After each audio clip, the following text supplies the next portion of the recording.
untuk menjalani hari-hari kita ke depan, dan kita belajar bagaimana Ayub menjadi teladan bagi kita, bagaimana juga Habakuk, bagaimana juga Daniel. Nah, hari ini kita mau coba closing pelajaran kita tentang iman itu, yaitu dari firman Tuhan Matius pasal 24 ayat yang ke-13. Matius 24 ayat yang ke-13. Saudara, kalau kita melihat sekarang, sudah memang saatnya gereja harus membangun dirinya di atas iman yang paling kuat, di atas iman yang paling tangguh. Nah, tanda-tanda zaman sudah semakin nyata. Saudara, bukan saya mau menakut-nakuti, tetapi kita harus yakin. Kemarin juga di Siantar itu ada gempa 6, sekian skala Richter. Setelah di NTT 7, sekian, saudara-saudaraku. Jadi Siantar itu di Semalungun itu gempanya di darat, saudara. Nah, itu Yesus sudah katakan bahwa di hari-hari terakhir akan ada peperangan di mana-mana, bangsa melawan bangsa, dan akan terjadi juga intensitas gempa bumi yang akan semakin nyata. Beberapa minggu yang lalu juga di Jepang itu ya terjadi juga gempa bumi dan juga terjadi juga tsunami. Nah, saudara, itu mengingatkan kita sebagai orang percaya sejati bahwa tanda-tanda zaman itu akan memotivasi kita, akan menolong kita, akan merestorasi hati kita, merestorasi pikiran kita, untuk kita semakin intens membangun hubungan kita dengan Tuhan. Sebagai gereja yang hidup, kita harus belajar meyakini Tuhan daripada kita sibuk dengan memikirkan hal-hal yang ada di sekeliling kita. Bukan berarti kita tidak perlu bekerja, makan, minum, tetapi ada yang prioritas dalam diri kita, yaitu membangun hubungan dengan Tuhan. Itulah kekuatan kita. Nah, mari kita baca ayat ini bersama-sama. Kalau sudah ditemukan, kita akan baca bersama-sama. Matius 24 ayat 13, 3, 2, 1 ya. Tetapi orang yang bertahan sampai pada kesudahannya akan selamat. Nah, saudaraku, kenapa dikatakan orang yang bertahan sampai kesudahannya? Berarti ada orang Kristen berhenti di tengah jalan. Ada orang Kristen berhenti di perempatan jalan. Ada orang Kristen mungkin mau terakhir juga berhenti. Artinya dia tidak selesaikan. Paulus berkata apa? Aku sudah mengakhiri pertandingan dengan baik. Nah, tapi ada orang mungkin, dan pastilah ya, ada orang tidak mengakhiri pertandingan dengan baik. Ya, tentu banyak hal membuat orang tidak bisa mengakhirinya. Nah, tetapi firman Tuhan bagi kita hari ini berkata bahwa orang yang bertahan sampai kepada kesudahannya akan beroleh selamat. Hanya orang yang bertahan sampai kesudahannya, saudara-saudara. Ada banyak orang mengawalinya, rohnya menyala. Ada banyak orang awalnya berapi-api ke Tuhan, semangat ikut Tuhan, bisa memberikan segala sesuatu, mengorbankan hartanya, mengorbankan waktunya, mengorbankan jabatan posisinya untuk ikut Tuhan. Tapi di tengah jalan mereka menyerah. Dan kita berdoa jemaat Tuhan di tempat ini bukan orang yang menyerah di tengah jalan. Mungkin pahit yang akan kita hadapi ke depan. Mungkin sulit. Tetapi percayalah, Tuhan Yesus berkata, aku mengasihi, aku menopangmu, aku menggendongmu sampai pada masa putih rambutmu. Nah, kebenaran ini harus melimpah dalam diri kita. Suatu ketika Rasul Paulus berkata kepada jemaat di Galatia, kamu sudah memulai dalam roh. Galatia pasal 3 ayat 3-4. Kamu sudah memulai dalam roh. Masa kamu mengakhirinya dalam daging? Adakah kamu sebodoh itu? Ya Bapak, kita nggak bisa mungkin. Ada banyak orang semangat, ada banyak orang antusias. Ada banyak orang mungkin bertahan hujan, bertahan panas untuk mengikut Tuhan. Tapi di tengah jalan dia bisa akhiri dengan daging. Nanti kalau kita lihat saudaraku, apa yang bisa kita lihat dari pembacaan kita firman Tuhan hari ini. Tadi dikatakan orang yang bertahan sampai kepada kesudahannya. Apa yang bertahan? Satu, berarti teguh. Orang yang bertahan itu satu, teguh dalam komitmen, teguh dalam janji, tidak main-main dengan janji. Memang ada banyak kita dapati hari-hari ini, banyak orang sepertinya berjanji itu, janji hanya tinggal janji. Tetapi sebagai orang percaya adalah sesuatu yang memalukan kalau kita berjanji tapi kita mengingkari. Ya, jangan nyanyikan lagu dunia, kau yang berjanji tapi kau yang mengingkari. Ya, jangan seperti itu. Kalau kita sudah berjanji, maka kita harus setia. Apa itu? Ikatan janji itu adalah kemenangan. Adalah ikatan yang terikat janji. Sama seperti janji suami istri. Ketika suami istri mengambil keputusan untuk menikah, mempelai mau menikah, dan mereka terikat janji di hadapan Tuhan, di hadapan jemaat, dan di hadapan hamba Tuhan, maka suami istri itu harus berjuang sehidup semati sampai kematian memisahkan. Bukan maut ya, bukan. Harus kematian, jangan maut. Anak Tuhan bukan maut yang memisahkan, kematian. Ya, kalau anak Tuhan itu tidak akan bisa dihampiri maut, tapi kematian ya pasti, karena itu sudah janji Tuhan. Karena dosa Adam dan Hawa maka ada kematian. Ya, jadi kematian. Nah demikian juga kita orang tua. Ketika kita lahir baru, ketika kita sudah menerima Yesus sebagai Tuhan dan Juru Selamat kita, kita sudah mengalami baptisan. Untuk kita apa? Mati bersama-sama dengan Dia dan hidup bersama-sama dengan Dia dan dipermuliakan bersama-sama dengan Dia. Nah itu bukan hanya sekedar kata-kata, tapi itu harus menjadi keputusan dalam diri kita bahwa memang kita harus apa? Mati bersama-sama dengan Yesus, hidup bersama-sama dengan Yesus, dipermuliakan bersama-sama dengan Yesus, dan memerintah bersama-sama dengan Yesus. Nah itulah takdir kita yang bertahan. Sekali lagi saya katakan, itulah takdir kita yang bertahan sampai kesudahannya. Memiliki komitmen, harga mati. Ikut Yesus itu harga mati. Haleluya. Bilang sama kiri kananmu, ikut Yesus harga mati.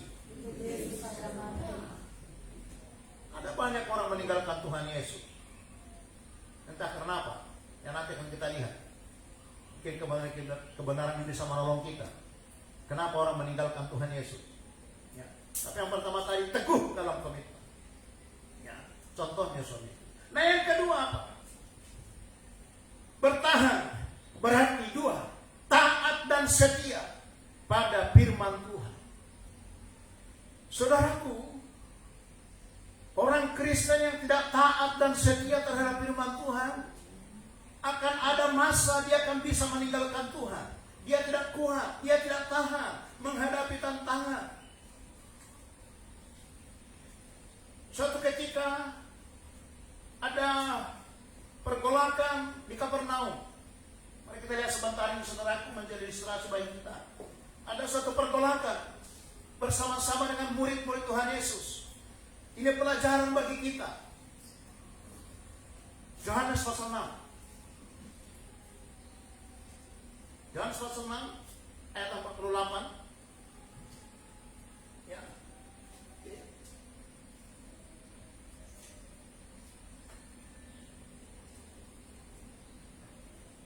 Sorry, 68, bukan 48. 68. Ya.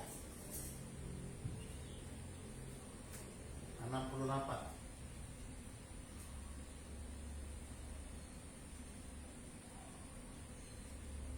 Nih, saudara, rupanya ketika di zaman Yesus pun di muka bumi, sudah banyak orang meninggalkan Tuhan Yesus. Hanya gara-gara perkataan masalah roti hidup aja. Ya. Hanya perkataan Yesus, akulah roti hidup. Barang siapa makan tubuhmu, dia akan beroleh hidup. Tapi barang siapa tidak makan tubuhku dia akan mati. Hanya perkataan itu aja membuat murid-murid pada ketika itu banyak mengundurkan diri. Dan yang tinggal hanya 12 orang. Coba saudara bayangkan. Ya, kalau kita lihat itu, mungkin sebentar saya akan tuntun kita boleh melihat narasinya kebenaran ini, saudaraku. Supaya kita jangan tell me, tapi kita bisa berpikir dengan sehat tentang kebenaran ini. Ya.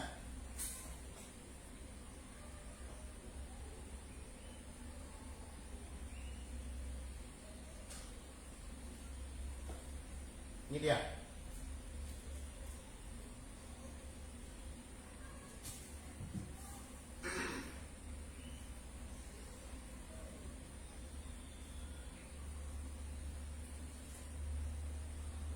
Saudara bisa ikuti mulai dari ayat 60. Saya baca saja supaya kita punya narasi, supaya kita punya alur cerita. Sesudah mendengar semuanya itu, banyak dari murid-murid Yesus yang berkata, perkataan ini keras, siapakah yang sanggup mendengarnya? Ini murid-murid loh. Artinya orang gereja, orang Kristen. Ya. Yesus yang di dalam hatinya tahu bahwa murid-muridnya bersungut-sungut tentang hal itu, berkata kepada mereka, adakah perkataan itu menggoncangkan imanmu? Dan bagaimana kalau kamu melihat anak manusia naik ke tempat di mana ia sebelumnya berada? Rohlah yang memberi hidup, daging sama sekali tidak berguna. Perkataan-perkataan yang kukatakan kepadamu adalah roh dan hidup. Tetapi di antaramu ada yang tidak percaya, sebab Yesus tahu dari semula siapa yang tidak percaya dan siapa yang akan menyerahkan dia. Lalu dia berkata, sebab itu telah kukatakan kepadamu, tidak ada seorang pun dapat datang kepadaku kalau Bapa tidak mengaruniakannya kepadanya. Mulai dari waktu itu banyak murid-muridnya mengundurkan diri dan tidak lagi mengikut dia. Nah, saudara, kalau saudara baca satu pasal itu, saudara akan menemukan hanya dengan perkataan masa dia bilang, tubuhku ini makanan, dagingku ini makanan. Dan mereka waktu itu sudah berdebat. Murid itu berkata, bukankah kakek moyang kami makan mana di padang gurun, makan roti di padang gurun? Tapi Yesus bilang, akulah roti yang sesungguhnya, akulah makanan yang sesungguhnya. Itu aja membuat mereka tersinggung. Hanya itu aja membuat mereka tersinggung dan meninggalkan Tuhan Yesus. Nah, makanya saya nggak heran kalau sekarang ini ada banyak orang hanya sekedar bergereja, sekedar beragama. Saya tidak heran itu, karena memang ya Tuhan kita itu, dia adalah Tuhan yang setia dan adil. Dia tidak pernah paksa kita mengikuti dia. Saudaraku pahami, Tuhan tidak pernah paksa saudara dan saya itu Tuhan. Tuhan tidak pernah paksa saudara dan saya untuk menyembah dia. Tuhan tidak pernah paksa saudara dan saya untuk memuji dia. Tuhan tidak pernah paksa. Itu pilihan kita. Kalau kita mengasihi Tuhan, maka bagian kita juga harus mengikuti dia dengan sungguh-sungguh. Nah, pada waktu itulah, ya, tadi narasi tadi berkata, ya,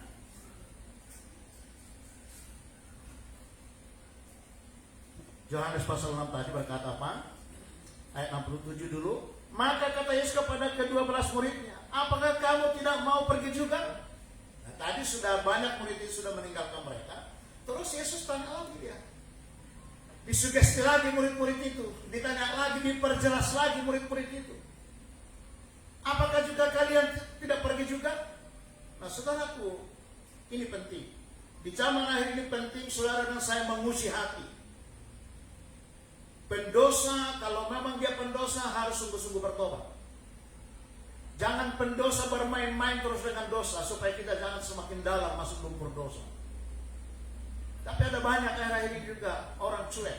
Mereka tidak perlu akan dosa. Main-main. Saya bilang begini, saudaraku, bukan berarti kalau kita sudah datang ke gereja sepertinya kita sudah aman-aman. Dan itu aman itu kalau kita bertahan sampai pada akhir.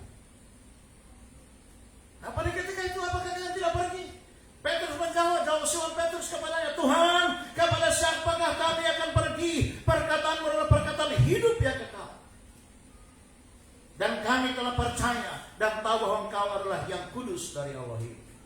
Nah, komitmen seperti ini dibutuhkan pada zaman ini. Dia katakan, kepada siapa kami pergi? Perkataan-perkataan yang kau sampaikan itu perkataan yang hidup dan kekal.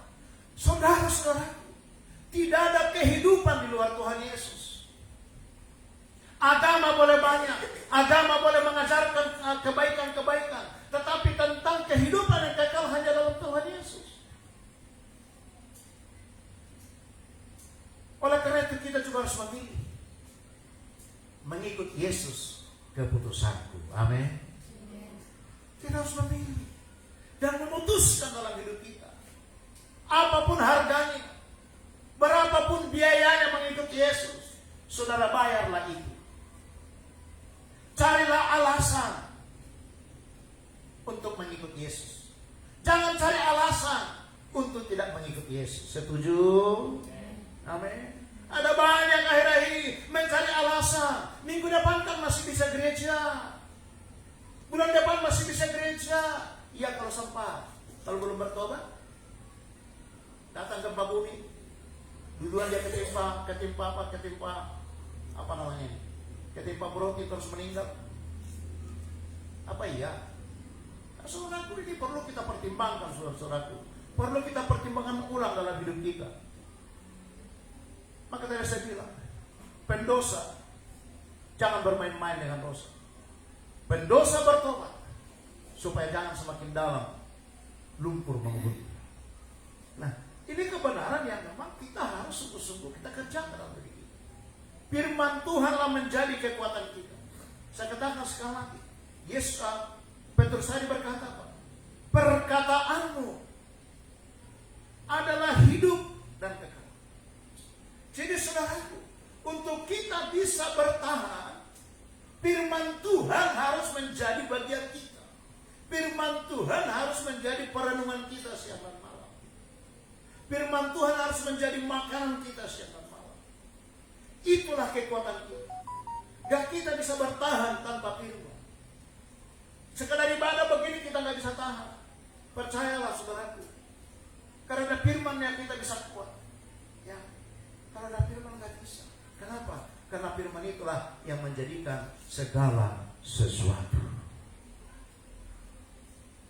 Haleluya. Nah ini kita harus paham. Jangan pernah kita bermain dengan hal ini. Nah yang ketiga, bertahan berarti apa? Sadar kita adanya godaan. Anak Tuhan kita harus tahu bahwa selalu ada godaan. Mengikut Tuhan itu ada godaan. Mengikut Tuhan itu ada pertentangan. Ada pertentangan dari luar. Ya.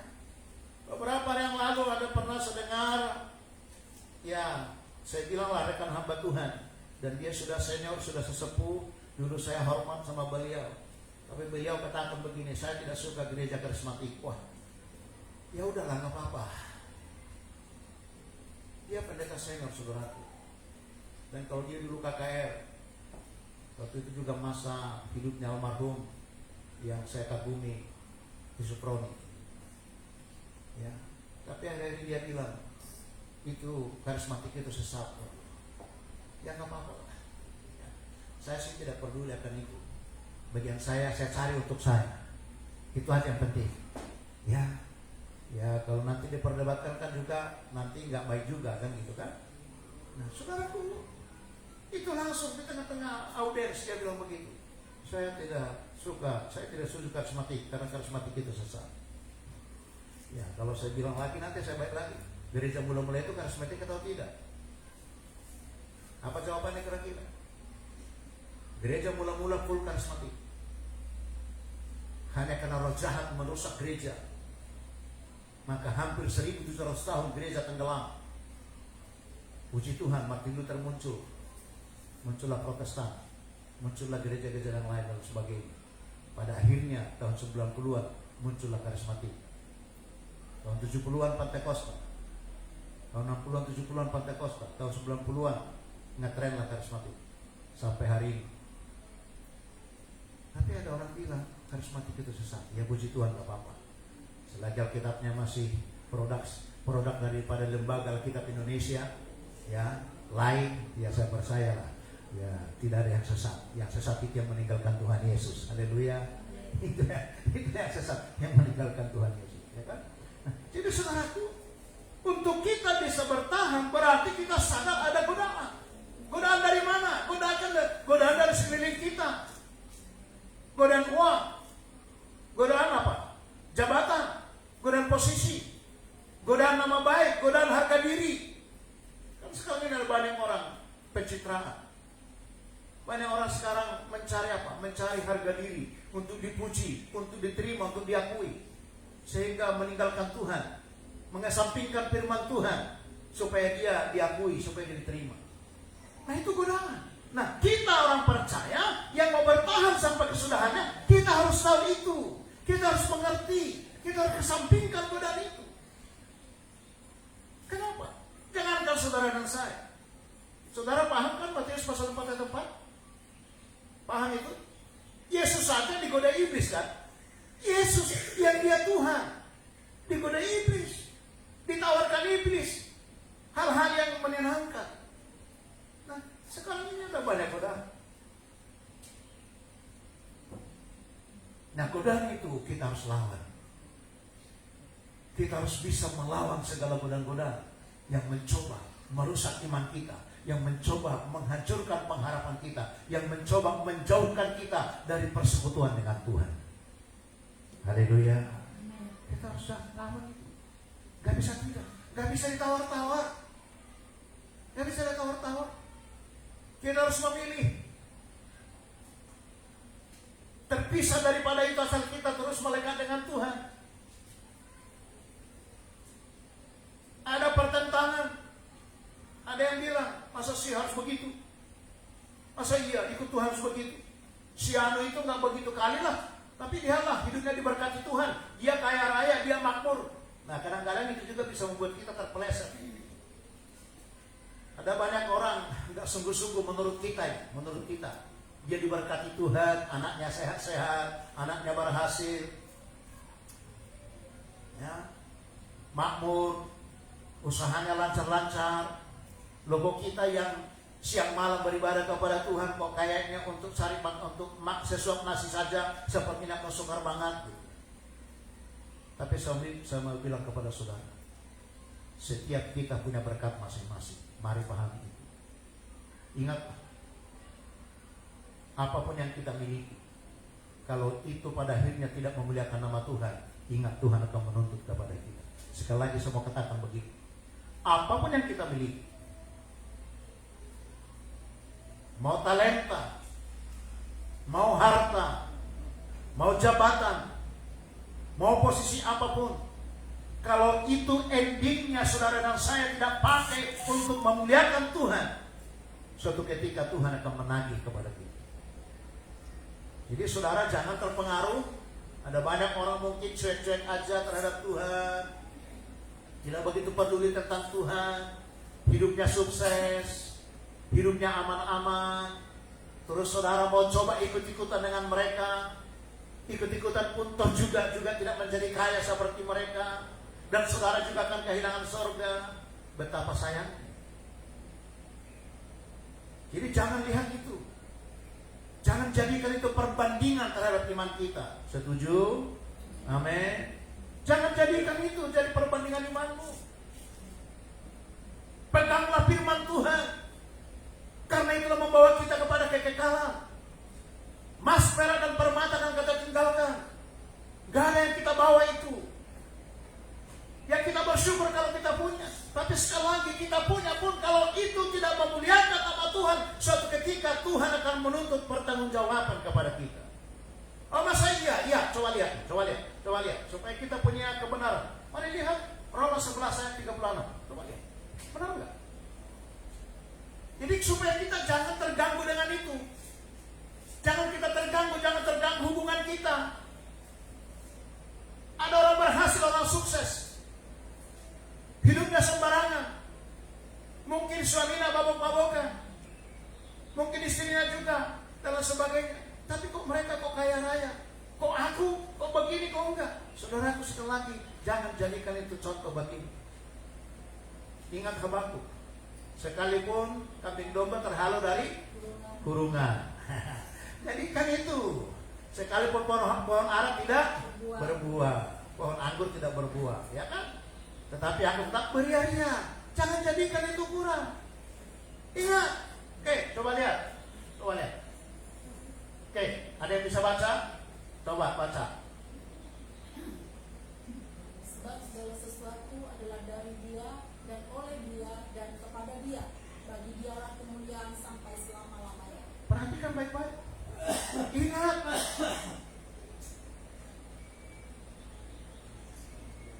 kita bersyukur kalau Tuhan berikan kita berkat. Kita bersyukur kalau saudara-saudara kita diberkati Tuhan.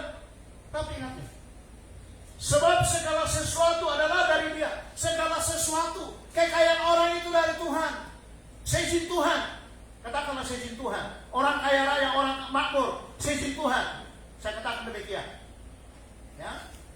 Karena banyak orang kaya, dia pergi ke Gunung Kidul, ke Gunung Kawi, minta berkat.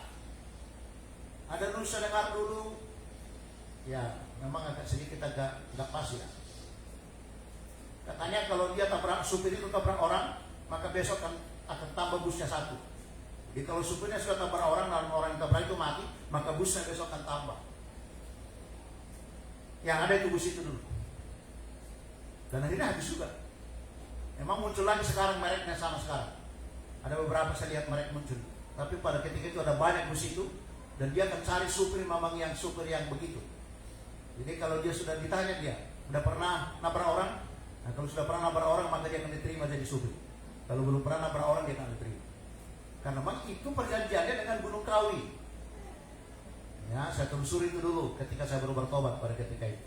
Nah, saudara, sebab segala sesuatu dari Dia. Dari siapa? Dia merupakan dari Tuhan. Katakan sekali lagi saya bilang seizin Tuhan. Dan oleh Dia, oleh Tuhan. Oleh Tuhan. Kenapa? Alam semesta ini punya Tuhan. Mas, perak dan permata punya Tuhan. Bukan siapa-siapa punya. Dan dikatakan, dan kepada Dia. Ingat baik-baik. Dan kepada Dia. Jadi semua yang ada ini semua kepada Dia. Berpulang kepada Dia. Oleh karenanya sekali lagi saya katakan, jangan jadikan menjadi ukuran kita orang-orang yang mungkin tadi hidupnya berkelimpahan tapi tidak takut akan Tuhan. Contohlah orang yang mungkin menderita oleh karena imannya kepada Tuhan, tetapi dia setia pada akhirnya. Lihat itu para nabi-nabi. Nabi-nabi siapa yang kaya? Gak ada nabi-nabi. Oke, Abraham boleh. Tapi Yeremia, Hosea, Habakuk, para nabi-nabinya Tuhan, semua mereka menderita. Rasul-rasul semua mereka menderita. Apakah Tuhan tidak sayang sama mereka? Tuhan sayang kepada mereka. Oleh karena mereka lah kita ada hari ini sebagai orang percaya. Bahkan mereka matinya pun mengerikan. Kadang-kadang kurang makan, kurang minum. Apakah mereka kurang beriman? Siapa bilang? Nah, tapi contoh kita oleh Dia dan kepada Dia. Nah, semua yang dimiliki, yang kita miliki sekali lagi saudaraku apa? Hanya bagi Dia. Harus kita jadikan untuk kemuliaan-Nya. Talenta yang kita miliki, berkat yang kita miliki, jabatan yang kita miliki, pekerjaan yang kita miliki, suami yang kita miliki, istri yang kita miliki, anak-anak yang kita miliki. Semua itu harus kita jadikan untuk puji hormat, kemuliaan bagi Yesus Kristus Tuhan. Haleluya. Ini kita harus mengerti. Sehingga kita bisa bertahan sampai pada akhir. Bukan hanya pertentangan, tapi ada juga kemalangan, ada penderitaan, ada sakit penyakit. Minggu lalu kita sudah sembuh. Apakah kalau kita didoakan sakit penyakit kita nggak sembuh, terus kita meninggalkan Tuhan? Saya bersyukur pagi hari ini sampai saya berdiri. Tadi pagi saya tidak bisa melangkah sedikit pun. Biasanya bunga-bunga ini saya ngangkat, tapi tadi pagi saya nggak bisa. Istri saya marah, ya marah karena kasih. Tadi malam sudah aku bilang kasih. Ya maklumlah, sedikit kan minyak, pakai minyak agak jorok gitu kan. Pakai minyak. Ya tapi tadi saya bilang iya mak, nanti malam bikin ya, nanti malam buat ya, mak ya. Ya, kalau sudah sakit. Ya, kenapa? Terus apa kita mau berhenti? Enggak lah. Saya bilang, selagi masih ada napas dalam lubang hidupku, aku akan terus maju Tuhan Yesus. Itu komitmenku. Dan itu kita harus belajar. Saudara, ada satu suku bangsa di negeri yang kita harus belajar. Saudara mungkin boleh yakin, boleh tidak. Tapi ada salah satu suku bangsa di negeri yang luar biasa. Ketika mereka menyembah berhala, ketika mereka menyembah patung, ketika mereka menyembah patung kodok dan lain sebagainya, mereka pasti memberikan yang terbaik kepada patung-patung itu. Kalau mereka potong ternak, pasti yang terbaik. Kalau mereka kasih buah, pasti buah yang terbaik. Kalau mereka suap, pasti buah yang terbaik. Dan mereka luar biasa dalam hal itu. Sama juga ketika mereka sudah ikut Yesus, sungguh-sungguh ikut Yesus, yang terbaik juga akan mereka lakukan buat Tuhan Yesus. Tidak ada mereka main-main untuk ikut Tuhan Yesus. Beberapa hari yang lalu kita bahas seorang hamba Tuhan yang sudah almarhum. Saya kagum dan hormat dengan beliau. Namanya Pak David Surbakti. Sebenarnya dia bukan orang Batak, bukan orang Karo, bukan orang Karo. Tetapi dia sudah diterima dia sebagai orang Karo dan memang dia disebutkan Surbakti. Aslinya itu Cina. Bisa dibilang hampir seluruh Kabupaten Tanah Karo digoncang dengan pelayanan beliau. Sampai ke hutan-hutan, sampai ke gunung-gunung, ke pedalaman kampung-kampung di Kabupaten Tanah Karo. Pelayanan beliau menggoncang. Ada anak rohani di sini. Ya. Dia tidak perlu. Dia sudah tidak ada sekarang. Tapi ada sekarang keponakannya juga. Namanya Kristus Surbakti. Dia juga sekarang pelayanan luar biasa. Nah, gengnya orang ini, gengnya suku ini saudara luar biasa. Sama dewa saja mereka bisa beri yang terbaik. Dan sama Tuhan Yesus pun, kalau mereka sudah ikut Tuhan Yesus, mereka beri yang terbaik. Beda dengan kita, dengan kami. Kalau kami orang Batak ini enggak, terus protesnya. Kasih persembahan aja sedikit sudah protes. Udah kasih persembahan pun yang sudah kusut-kusut gitu kan, udah protes. Tapi lihat mereka. Lihatlah saudara-saudara orang Tionghoa, kalau dia sudah orang Kristen di bangsa ini, mereka tidak pelit untuk Tuhan, karena dia tahu ini dari Tuhan dan untuk Tuhan dan untuk kemuliaan bagi Tuhan. Mereka tahu itu. Itu hebatnya mereka. Kalau kami orang Batak ini baru sedikit aja kasih, sudah protes, sudah komentar, oh nanti kaya lah pendeta itu. Tapi mereka tidak begitu.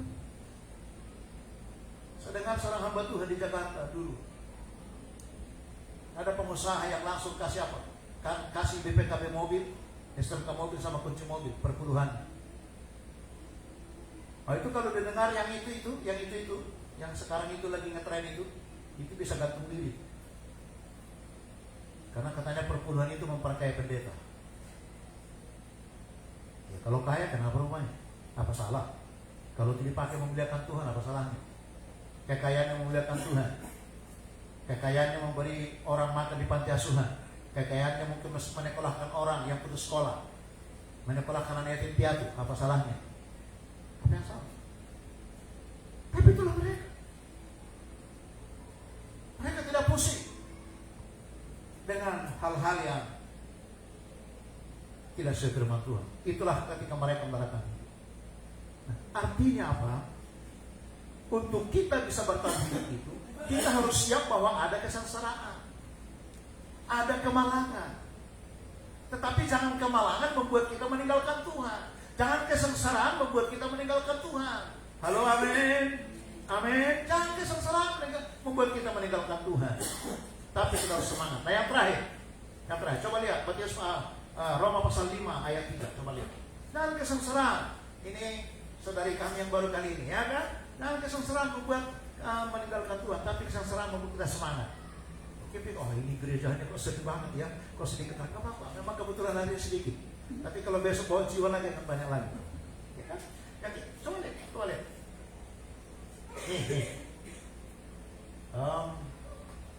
Coba ayat 2-nya dulu, ayat 2.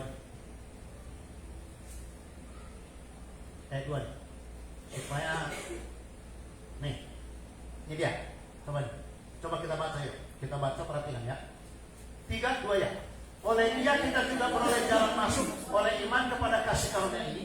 Di dalam kasih karunia kita berdiri dan kita bermedang dalam pengharapan akan menerima kemuliaan Tuhan. Akan menerima kemuliaan Tuhan Allah. Nah, terus apa? Ayat 3, coba lihat. Kita baca ya, ayat 3. Dan bukan hanya itu saja. Bukan hanya apa? Ini kata sambung. Ini kata sambung ini. Jadi bukan hanya kemuliaan saja. Ada orang kalau sudah tidak menerima berkat, ada orang kalau tidak menerima jawaban-jawaban doa, ada orang kalau sepertinya penyakitnya belum sembuh-sembuh, dia putus asa, dia meninggalkan Tuhan. Tetapi firman ini mengingatkan kita.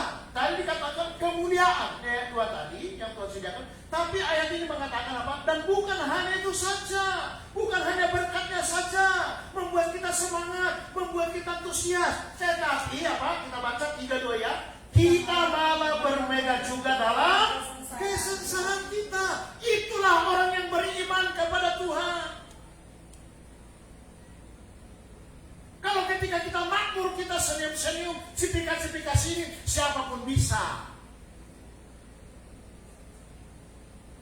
Tapi bagaimana ketika semua pohon ara tidak berbuah, pohon anggur tidak berbuah, pohon zaitun tidak menghasilkan, kambing domba terhalau dari kurungan?